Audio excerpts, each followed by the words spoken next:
The holiday of Sukkot reminds us that we're in safe hands and have nothing to fear. Yes, we have to go through the motions of earning a living. Yes, we have to try our best. But having made the effort, we can then sit back, secure and at ease, in the knowledge of whose hands we're in.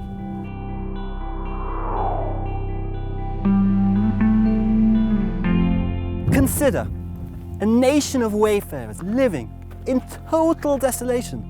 No water, no food, no protection from the elements, not even a marcolet or a 7-Eleven in sight. Nothing. According to the rules of nature, we shouldn't have existed for more than a couple of days. A journey in the desert should have marked the end of the Jewish nation. All that should have remained of us are dry bones. Yet we lived in total desolation for 40 years.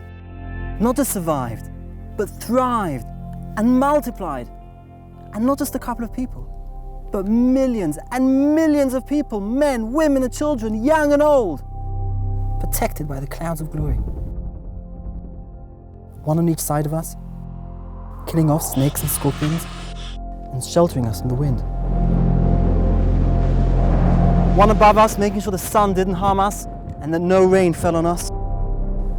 One in front of us, leveling off the mountains and filling in the craters to ease our journey. And one below us, cushioning us from the hot desert sand and actually carrying us along like a boat on water. Our every need and concern catered to like a newborn baby in his mother's arms, not a worry in the world. The Sukkah helps us recall this glorious period of our history.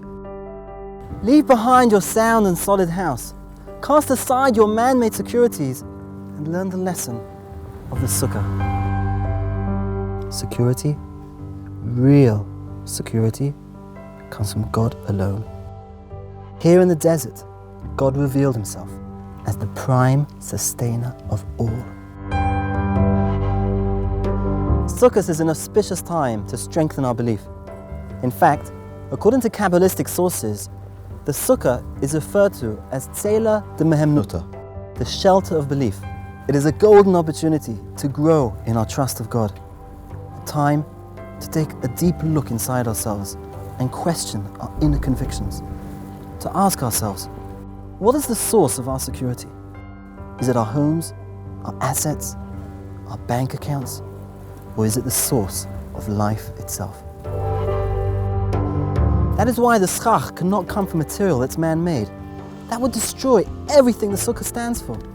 It would steer us away from the call of the Sukkah, which is to internalize that God alone sustains and provides for all our needs. Yes, it's true. We're living in difficult times. But in God's eyes, is our situation today any harder than sustaining our ancestors in the desert?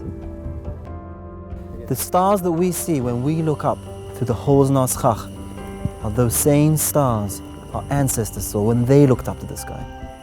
Because the same God that watched over and protected them is the same God that is watching and protecting us today.